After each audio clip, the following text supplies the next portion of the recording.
جو ہماری گلگت اسکاؤٹس تھی اس وقت، جو ڈوگروں کی بنائی ہوئی تھی، انگریزوں کے سلسلے سے چل رہا تھا. ڈوگروں نے ایک جو تسلسل وہاں سے ایک ظلم ستم بھی تھا، اور اس وقت تک جو ہے وہ مذہبی طور پہ وہ آزادیاں بھی نہیں تھی، اور معاشی طور پہ بھی آپ کچھ غلامی محسوس کر رہے تھے. تو اس وقت گلگت اسکاؤٹس کے اندر ایک بغاوت ہوتی ہے، اور وہاں سے لوگ ان کے ساتھ سپورٹ کرتے ہیں، اور وہ بغاوت کا سلسلہ چلتا ہے، یہ ایک جنگ میں بدل جاتی ہے، اور الحمدللہ گلگت اسکاؤٹس جو ہے اس بغاوت کو کامیاب انقلاب میں بدلنے میں کامیاب ہوتی ہے. اس کے کچھ عرصے بعد یہ بلتستان کی جو آزادی ہوئی ہے، گلگت کی میں بات کی آپ کے ساتھ، بلتستان میں ایک بڑی جنگ لڑی گئی، اور وہاں جو راجے تھے انجن وغیرہ، انہوں نے اپنی مدد آپ جو ہے ایک بڑی جنگ لڑی، اور بلتستان نے بھی آزادی حاصل کی. اور یہ علاقہ پھر بعد میں ناردرن گلگت بلتستان کہلایا. اور ہمارے جو اس وقت کے جو انڈیپینڈنٹ اسٹیٹس تھی، جیسے ہنزا، نگر، گیزر اور اس طرح کی جو اسٹیٹس، جی ہاں، انہوں نے سب سے پہلے تو آ کے حضرت قائد اعظم سے ملاقات کی، کہ انہوں نے کہا کہ ہمیں پاکستان میں باضابطہ طور پر شامل کریں. یہ ریکارڈ کا حصہ ہے آج بھی. بالکل.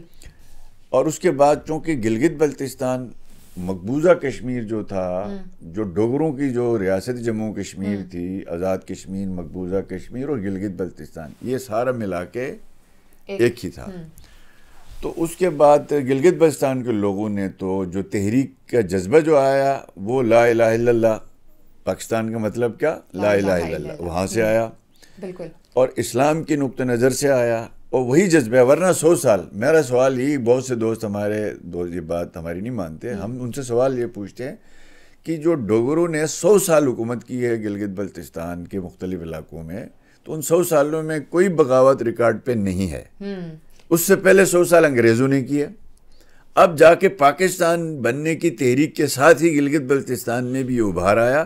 تو مطلب یہ کہ وہ اسلامی جذبے کے تحت اور ملی جذبے کے تحت پاکستان سے الحاق کے لیے ہی انہوں نے کیا. اب آگے اس میں ایک چیز بھی واضح کیجیے گا کہ گلگت بلتستان میں مہاراجہ کشمیر کی حکومت کن علاقوں میں تھی اور کن علاقوں میں نہیں تھی؟ دیکھیں، اس میں پہلے ہی اپنی گفتگو میں کچھ عرض کر چکا ہوں کہ گلگت بلتستان اس وقت 10 اضلاع پہ مشتمل ہے، جو پاکستان کے گورننس آرڈر کے مطابق جو 10 اضلاع ہیں، جس میں آپ کا اگر میں نام لے لوں، گلگت ڈسٹرکٹ ہے، دیامر ڈسٹرکٹ ہے، استور ڈسٹرکٹ ہے، سکردو ہے، گھانچے ہے ڈسٹرکٹ ہے، شگر ڈسٹرکٹ ہے، کھپلو ڈسٹرکٹ ہے، ہنزا ہے، نگر ہے اور گزر ہے. اب یہ جو 10 اضلاع پہ مشتمل 28,000 مربع میل کا یہ علاقہ ہے، یہ کے پی کے رقبے سے 10% کم ہے. یعنی پورا جو آپ کا کے پی کا رقبہ ہے نا، اس سے یہ 10 سے 15% کم یہ پورا گلگت بلتستان رقبے کے لحاظ سے ہے. اور انہوں نے جو اپنی شمولیت کے حوالے سے جو بات کی، وہ بھی میں نے آپ سے عرض کیا. اب یہاں پہ مسئلہ یہ آیا کہ ریاست جموں و کشمیر کا مقدمہ چلا گیا یونائٹڈ نیشن میں، جب دونوں ملکوں میں جنگ چھڑ گئی پہلی. اس جنگ کے نتیجے کو رکوانے کے لیے نہرو چلا گیا یونائٹڈ نیشن میں کہ ان علاقوں میں رائے شماری ہونی چاہیے. ریاست جموں و کشمیر میں ہم اس میں پلیبیسائٹ کی حمایت کرتے ہیں. یو این نے وہ ریزولوشن پاس کیا. گلگت بلتستان کو بھی ریاست جموں و کشمیر کا حصہ تسلیم کیا پاکستان نے یو این کی ریزولوشن کے مطابق. وہ کیوں کیا؟ وہ اس لیے کہ وہاں رائے شماری کی بات ہو رہی تھی، تو اندازہ لگایا جا رہا تھا اس وقت کی جو بھی لیڈرشپ تھی، مطلب 2-4 مہینوں میں رائے شماری ہو جائے گی. تو ہمارے علاقے میں 100% مسلم آبادی تھی. جموں کا جو ہندو ووٹر ہے اس کو کاؤنٹر کرنے کے لیے گلگت بلتستان کو بھی مسئلہ کشمیر کا حصہ بنا دیا گیا، تاکہ جب بھی رائے شماری ہو تو اس ووٹر کو یہ کاؤنٹر کر سکے، 100% مسلم ووٹ جو پاکستان کو پڑنے تھے. تو بدقسمتی سے وہ رائے شماری 70 سال گزر گئے. آج بھی گلگت بلتستان کے لوگ جو ہے وہ 2 آزادیاں منا رہے ہیں، اور ان کی آزادی 2 بنانے کی مین وجہ تو ایک تو یہی ہے کہ ہم نے اپنی سٹرگل سے، اپنی جدوجہد سے اس علاقے کو آزاد کرایا. 100% لوگوں کی خواہش تھی پاکستان میں شامل ہونا. پاکستان کی ریاست کی یہ مجبوری یہ آ گئی کہ اگر آپ اس کو شامل کرتے تو آپ مسئلہ کشمیر سے دستبردار ہو جاتے. مہاراجہ کشمیر کو تو انڈیا کی بھی بیکنگ تھی، آبویسلی برٹشرز کی بھی بیکنگ تھی. کتنا ڈیفیکلٹ تھا اس ٹائم پر ان کے خلاف بغاوت کرنا؟ دیکھیں جب جذبے ہوں اور آپ کی منزل کا تعین آپ نے کر لیا ہو تو پھر اس کے بعد بے سر و سامانی میں بھی دنیا میں تاریخ بھری پڑی ہوئی ہے کہ حق پرستوں نے جو ہے وہ بڑی بڑی طاقتوں کو شکست دی ہے. تو الحمدللہ اس وقت چونکہ یہ بھی حقیقت ہے کہ اس وقت ان کو بھی کہیں سے مدد نہیں آ سکتی تھی، اس لیے کہ وہاں پہ کوئی طیارے نہیں لائے جا سکتے تھے. جو بچی کھچی فوج وہاں پہ ان کی تھی، پوری عوام ان سے منتفر تھی نا. یہ نہیں تھا کہ کوئی ان کے حق میں ہوتا. تو جو مین فورس تھی وہاں پہ لا اینڈ آرڈر کو سنبھالنے کے لیے وہ گلگت اسکاؤٹس تھی. بالکل. تو گلگت اسکاؤٹس نے خود بغاوت کر لی تھی، تو پوری پبلک جو ہے وہ گلگت اسکاؤٹس کے ساتھ کھڑی تھی. تو یقیناً وہاں شہادتیں بھی ہوئی ہیں، قربانیاں بھی ہوئی ہیں، لوگوں نے بڑی اذیتیں بھی اٹھائی ہوئی ہیں. اور آج اس علاقے میں سے جو چند علاقے ایسے ہیں جو ریاست جموں کشمیر کے اس طرح UNCIP ریزولوشن کا حصہ نہیں ہے، جس میں ہنزا ہے، نگر ہے، گزر اور دیامر ڈسٹرکٹ ہے. یہ UNCIP ریزولوشن ان علاقوں پہ لاگو نہیں ہوتا. لیکن مسئلہ یہ ہے کہ ایک ضلع کے بعد دوسرا ضلع ہے، ایک ضلع ریاست کا حصہ ہے، ایک ضلع جو ہے وہ آپ اس کو اگر پاکستان کی فیڈریشن کا حصہ بناتے ہیں تو گلگت بلتستان کا بٹوارہ ہو جاتا ہے. بالکل. تو ہم اپنے خطے کی کسی بھی صورت میں بٹوارے کے حامی نہیں ہیں. ہم گلگت بلتستان کے جو تشخص کے ساتھ ہی کوئی فیصلہ چاہتے ہیں. بالکل. تو اس لیے آج تک اس کا جو ہے تشنہ طلب رہا. ٹھیک ہے. اچھا، گلگت بلتستان کا پاکستان کے ساتھ الحاق کرنے کا جو فیصلہ تھا، آپ اس موو کو کیسے دیکھتے ہیں اسپیشلی پولیٹیکلی؟ میں سمجھتا ہوں ان کا وزڈم تھا اس وقت. دیکھیں آج ہمیں قریب ترین جو ملک پڑتا تھا وہ بھی ہے جس جذبے کے جس کی جذبے کی بنیاد پہ آزادی حاصل کی گئی، وہ بھی لا الہ الا اللہ. اور اس پہ اس وقت دیکھیں ان لوگوں کا پاکستان میں کتنا بڑا احسان ہے. آج آپ کا سی پیک ہے، آج آپ کے اسٹریٹجک جتنی بھی سپلائیز ہیں، آپ کی کتنا جغرافیکل اہم ہے. تو ان عظیم ہستیوں کو آج بھی ہمیں یاد کرنا چاہیے، ان کے آل اولاد کی رسپیکٹ ہونی چاہیے. اور اس کے ساتھ ساتھ اب آ کے میں سمجھتا ہوں کہ 47 سے لے کے آج تک ہاں ہم نے کچھ چیزیں لوز کی ہیں. اچھا. ٹھیک ہے. اور کچھ بہت زیادہ ہم نے گین کیا ہے الحمدللہ. ہمیں نہیں بھولنا چاہیے. It's a part of the game. ہاں اب لوز میں ہم سمجھتے ہیں کہ وہ مشینی دور کے ساتھ آپ کی کچھ اخلاقی چیزوں میں زوال آ جاتا ہے، جو روایات میں زوال آتا ہے. لیکن ترقی کے لحاظ سے آپ جب دیکھتے ہیں تو الحمدللہ جو سوشل اکنامک ڈیولپمنٹ اگر آپ دیکھتے ہیں تو ہمارے اپنے آباء و اجداد نے میٹرک کے لیے وہ سری نگر جاتے تھے. آج گلگت بلتستان میں یونیورسٹیاں ہیں. ٹھیک ہے جی. آج سے تقریباً 6 سال پہلے چلے جائیں تو 7 سال پہلے GB میں یونیورسٹی نہیں تھی. ہمارے بچے یہاں آتے تھے. آج وہاں پہ یونیورسٹیاں بھی قائم ہیں. اگر آج اس وقت ایک مڈل سکول پاکستان بننے سے پہلے بمشکل جو ہے ایک تھا، ہائی سکول نمبر 1 گلگت بنا تھا. وہ بھی کہتے ہیں، کچھ لوگ کہتے ہیں بنا تھا، کچھ کہتے ہیں بعد میں بنا. آج گلگت بلتستان میں 200 سے زیادہ ہائی سکول ہیں. ٹھیک ہے. آج آپ کی جو ہے وہ لٹریسی ریٹ پورے ملک سے بہت اچھا ہے. آج الحمدللہ اس خطے میں کینسر ہاسپٹل ہے، کارڈیالوجی ہاسپٹل ہے، آپ کی تمام تر وہ جو سہولتیں ہوتی ہیں وہ وہاں پہ دستیاب ہے. ہاں کچھ ہماری گورننس کی جو ہے وہ غلطیاں ہیں، جو صوبوں میں جو حکومتیں ہیں وہ فنڈز کا ضیاع ہے، غیر ضروری اخراجات ہیں. مثال کے طور پہ آج بجلی کا بڑا شدید ترین بحران آتا ہے اور اس کے پیچھے کئی عوامل ہے. آج کے یہ وقت اس کے لیے مناسب نہیں ہے، لیکن اس کے ساتھ ہم نے بہت چیزیں گین کی ہیں. مطلب آج ہمارا سفر، میرے والد محترم بتاتے تھے، ہم اسلام آباد سے گلگت آتے تھے یا گلگت سے پنڈی جاتے تھے تو ہمارا 1 مہینے کا سفر ہوتا تھا. یہ شاہراہ قراقرم بننے سے پہلے. جب شاہراہ قراقرم بنتی ہے تو ہمارا یہ سفر 1 دن کا ہو گیا. اب وہ 1 دن سے پھر نواز شریف صاحب کی گورنمنٹ آتی ہے تو وہ ہزارہ موٹر وے بنتا ہے، رائی کوٹ گجرات بنتا ہے، تو اب آپ کا 12 سے 14 گھنٹے کا ہو گیا. اب ایک اور سڑک جو ہے وہ اس وقت جو کام ہو رہا ہے 400-300 ارب کا ہے، رائی کوٹ تھاکوٹ ری الائنمنٹ کا ہے. یہ اگر آپ کا یہ پروجیکٹ 2-4 سال میں کمپلیٹ ہوتا ہے تو یہ 7.5-6 گھنٹے کا ہو جائے گا. تو یہ ایک ارتقائی سفر ہے. اس میں جو تشنہ طلب معاملہ ہے وہ پولیٹیکل کانسٹیٹیوشنل آئیڈینٹی کا ہے. یہ تشنہ طلب مسئلہ ہر نوجوان سے آپ یہی سوال سنیں گی، اور یہ بات جینون بھی ہے. ریاست کی مجبوری یہ ہے کہ گلگت بلتستان کو اگر آپ ایسا کوئی پولیٹیکل سیٹ اپ دیتے ہیں جو پاکستان کے باقی شہریوں کے پاس ہے تو آپ پھر مسئلہ کشمیر سے دستبردار ہوتے ہیں. بالکل. اگر آپ نہیں دیتے ہیں تو گلگت بلتستان کی عوام جو ہے صرف سوشل ڈیوو کہتے ہیں، یہ تو انگریز بھی کام کر سکتی تھی اب تک رہتی. تو سڑک بنانا, اسکول بنانا, انفراسٹرکچر بنانا. اینڈ آئی تھنک جب بھی کسی جگہ کی ڈیولپمنٹ کی بات آتی ہے, اس کی پروگرس کی بات آتی ہے, تو سب سے پہلے اس کا انفراسٹرکچر ہی بہتر کیا جاتا ہے. دیٹس دا, کہیں پر پیس لانا ہو, اس کی پہلا اسٹیپ انفراسٹرکچر کی بہتری ہوتی ہے. گلگت بلتستان کی پاکستان کے لیے اور پاکستان کی گلگت بلتستان کے لیے کیا اہمیت آپ سمجھتے ہیں؟ دیکھیں, دونوں پاکستان اور گلگت بلتستان تو اس وقت دونوں آپس میں اتنے لازم ملزوم ہو چکے ہیں. حضرت قائد اعظم نے کہا تھا نا کہ کشمیر شہرک پاکستان کی. اس کشمیر کے بارے میں نہیں کہا تھا مقبوضہ کشمیر. اس وقت کشمیر سے مراد قائد اعظم کے ذہن میں گلگت بلتستان پورا تھا. آپ دیکھ لیں کہ یہ جو مقبوضہ کشمیر ہے, ہمارا آزاد کشمیر ہے, اس سے آپ کے صرف 2 دریا آتے ہیں, ٹھیک ہے جی, اور اس کے علاوہ آپ کو انڈیا کے ساتھ ہی معاملہ ہے. گلگت بلتستان آپ کو لنک کر دیتا ہے انڈیا کے ساتھ بھی, چین کے ساتھ بھی, سینٹرل ایشین اسٹیٹس کے ساتھ بھی, اور افغانستان کے ساتھ بھی. اس کی اسٹریٹجک لوکیشن دیکھیں.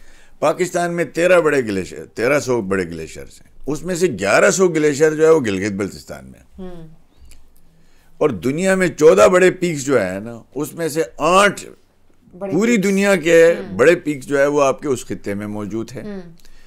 پھر اس خطے میں جو ہے وہ انڈس وہی سے نکلتا ہے مین, ٹھیک ہے, مین سورس جو ہے وہ انڈس کا وہ اسی گلگت بلتستان سے ہے. بالکل. تو اب آپ دیکھ لیں کہ جس خطے کی اتنی بڑی جغرافیکل اہمیت ہو تو پاکستان کے لیے اس کی اہمیت بہت زیادہ ہے, بالکل ہے. ہمارے لیے اتنی اہمیت ہے کہ الحمدللہ یہ ایک مسلمان ملک ہے, اسلامی ملک ہے. ہمیں شکایتیں بھی ہیں اپنی حکمرانوں سے, لیکن کسی کو ریاست سے جو ہے وہ کوئی مسئلہ نہیں ہے. چونکہ آپ نے گلگت بلتستان کی خوبصورتی کی بات کی تو میرے مائنڈ میں ٹورزم کے حوالے سے سوال بھی آ گیا ہے. اینڈ میرا بہت دل کرتا ہے کہ میں بھی جاؤں اور وہاں پر گھوموں بھی, لیکن گلگت بلتستان میں ٹورزم کو لے کے کتنا پوٹینشیل ہے, اور کون سے ایسے شعبے ہیں, کون سی ایسی چیزیں ہیں جو آپ کو لگتا ہے کہ اگر ان میں امپروومنٹ لائی جائے تو پاکستان اور بھی دونوں کو بینیفٹ دے گی؟ دیکھیں, بھی آپ کے پاس ایک ایسا خطہ ہے چونکہ آپ کا جو انٹرنیشنل ٹورسٹ جو ہے اس کی اٹریکشن آپ کی بھی میں ہے. بالکل, ٹھیک ہے. دنیا میں گرین علاقے بھی بہت ہیں, دنیا میں گلیشیئرز بھی بہت ہیں, دنیا میں بڑی بلڈنگیں اور ریل انڈر گراؤنڈ ٹرام ساری موجود ہیں. گلگت بلتستان میں آپ کو 4 جو ہے وہ آپ کو 4 چیزیں ملتی ہیں. آپ کو ایکو ٹوریزم ہے, کلچر ٹوریزم ہے, آپ کو ایڈونچر ٹوریزم ہے. یعنی یہ ساری چیزیں آپ کو صحرا بھی مل رہا ہے, آپ کو پہاڑ بھی مل رہے ہیں, آپ کو گلیشیئر بھی مل رہا ہے, آپ کو ندی نالے بھی مل رہے ہیں, آپ کو کالے پہاڑ بھی مل رہے ہیں, آپ کو رنگین پہاڑ بھی مل رہے ہیں. یعنی آپ کو یونیک, رنگ برنگے. تو اب اس اعتبار سے دنیا کے جو ٹوریزم کے لیے سب سے زیادہ اہمیت ہے گلگت بلتستان کی. اس سیکٹر کو اگر آپ بہتر کرتے ہیں تو میں خود فیڈرل میں 2 کمیٹیوں کا ممبر ہوں. پرائم منسٹر شہباز شریف صاحب نے کمیٹیاں بنائی ہوئی ہیں. اگر آپ آرام سے پاکستان میں 24 کروڑ کی ہماری آبادی ہے, اتنے خوبصورت آپ کے پاس علاقے ہیں, ہمارا پوٹینشیل بنتا ہے کم سے کم 8 کروڑ فارن ٹورسٹ کا, پاکستان کا اوور آل دیکھ لیں تو آپ کے پاس بمشکل پچھلے سال جو آیا 2 ملین فارن ٹورسٹ آیا, ٹھیک ہے. اگر آپ اس کو لے جاتے ہیں 100 ملین ٹورسٹ پہ یا 50 ملین ٹورسٹ پہ تو آپ کا ریمیٹنس پتہ کتنا ہوگا؟ وہ تقریباً آپ کے پاس 8 سے 10 بلین ڈالر آئے گا, جو آپ اپٹما کو تمام جو ہے وہ فیسلٹیز دینے کے باوجود بھی نہیں کما پا رہے. بالکل. اب اس سیکٹر کے حوالے سے آپ کی جو ٹوریزم ہے اس سے آپ 2 کام کرتے ہیں, 3 کام کرتے ہیں بلکہ. ایک, آپ ریمیٹنس کماتے ہیں, دوسرا آپ کی سافٹ امیج بلڈ ہوتا ہے, جو آ کے دیکھتا ہے وہ بیان کرتا ہے نا. میں جا کے پاکستان میں کہوں گا یہ تو کوئی نہیں مانے گا. اب آ کے آپ دیکھتے ہیں جو ایشوز ہیں گلگت بلتستان میں, ہم نے اپنے دور میں 2 بڑے ایشوز ریزالو کیے تھے, تیسرے پہ ہم چل رہے تھے. اس کے بعد پی ٹی آئی سرکار آ گئی, انہوں نے جو ہے بیڑا غرق کر دیا نظام کا. مطلب انفراسٹرکچر روڈ چاہیے, وہ الحمدللہ نواز شریف صاحب کو اللہ پاک جزائے خیر دے. آج شہباز شریف صاحب بھی اس شعبے میں کام کر رہے ہیں. آپ اس وقت نلتر ہو ایکسپریس وے ہو, گلگت شندور ایکسپریس وے ہو, کراکرم ہائی وے ہو, استور کی سڑکیں, ایک یہ تو اس پہ تو کام 90% ہو چکا ہے, 10% چل رہا ہے. دوسرا جو ہے آپ کو چاہیے, آپ کو پیس, law and order maintain who.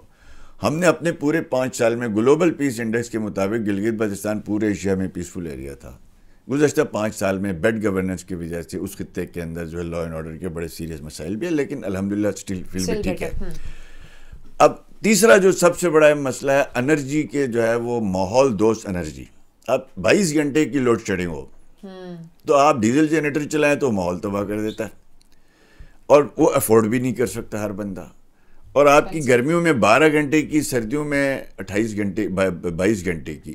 Main issue اب یہ ہے الیکٹریسٹی کا ہے, ٹھیک ہے. ایک ہوٹل اتنے بن گئے ہیں کہ بیک وقت اس وقت اگر 40,000 ٹورسٹ بیک وقت آ جائے ایک دن میں تو ان کو 4 اسٹار 3 اسٹار ان کو جو ہے وہ سہولت مل سکتی ہے. اب پرابلم یہ آیا کہ انرجی کی جو منصوبے ہیں ہمارے, جو نیشنل گرڈ سے ہم منسلک نہیں ہیں جی بی سے. اب دیامیر بادشاہ ڈیم بن رہا ہے, گلگت بلتستان کے عوام کی پاکستان سے یہی توقع ہے کہ اس پروجیکٹ کے ذریعے ہم نیشنل گرڈ سے لنک ہو جائیں گے تو وہ 40,000 میگا واٹ کے جو پوٹینشیل جی بی میں اس کو ہارویسٹ کرنے کا موقع ملے گا اور ہمارے اپنے بھی ایشوز حل ہوں گے. اور اس کے ساتھ ساتھ تیسرے نمبر پہ جو ہے یہ جو ہم نے ویزا رجیم ہے, ہمارے پاس دنیا میں جتنے ایمبیسڈرز ہیں وہ ہاتھ پہ ہاتھ دھر کے خالی بیٹھے ہوئے ہیں. میں نے بار بار یہ بھی گزارش کی, آپ کے تھرو بھی میں گزارش کرتا ہوں, آپ ان ایمبیسڈرز کو ٹاسک دے دیں کہ وہ 1000 ٹورسٹ ہر مہینے کے نکالیں اپنے ملک سے. اب ہم دنیا میں جاتے ہیں تو پتہ چلتا ہے سب سے مشکل ویزا پاکستان کا. اب آپ مجھے بتائیں کہ وہ ٹورسٹ کو اگر آپ, کچھ ملک تو ہمارے ایسے اینمی ہیں ان کو تو آپ سختی کر لیں, کچھ ملکوں کے ساتھ آپ کا کوئی کنفلکٹ نہیں ہے تو آپ ان کو الاؤ کر لیں کہ وہی ان کے ویزا کے جو پروسیس آسان کر دیں. پھر ایئر لائن کا آتا ہے تیسرا. اس وقت گلگت سے اسکردو جو ہے, جب سے اسکردو انٹرنیشنل ایئرپورٹ بنا وہاں رن وے ٹھیک ہوا ہے, بوئنگ سروس وہاں شروع ہوئی ہے, جیٹ سروس وہاں شروع ہوئی ہے, جس کے بعد آپ کو میرے خیال 1000 ہوٹل بن گئے وہاں پہ. گلگت کا مسئلہ یہ ہے, گلگت میں صرف ایک جہاز ہے ATR اس وقت, اور پاکستان میں PIA کے پاس ایک ہی رہ گیا. وہ ہفتے میں 2 دن بمشکل, اس میں 50. ابھی میں کل آیا ویدر کی وجہ سے وہ بھی نہیں چلتا, کبھی وہ پرابلم. کل میں آیا ہوں, اس جہاز میں 90% جو ہے وہ کورین, ملیشین اور آپ کی تھائی کے لوگ تھے. ہم 2 بندے لوکل تھے اس میں, اور وہ کہہ رہے تھے ہم 1 ہفتے سے پھنسے ہوئے تھے. یعنی ہمیں گلگت کے اندر ایک ایئرپورٹ آل ویدر جس کی فیزیبلٹیز بنی ہیں, دوسرا یہ اگر وہ نہیں بنتی ہیں تو کم سے کم ATR طرز کے 5-6 جہاز PIA فوری طور پر لیز پہ لے لیں, انفراسٹرکچر کو بہتر کریں, چیزوں کو بہتر کریں. سر ہماری طرف سے اور وائٹ نیوز کی طرف سے آپ کو یوم آزادی ایک بار پھر سے مبارک ہو. بہت شکریہ آج آپ نے ٹائم دیا. ناظرین انشاءاللہ آپ سے اگلی پوڈ کاسٹ میں ملاقات ہوگی, تب تک کے لیے اپنا بہت سارا خیال رکھیے. اللہ حافظ.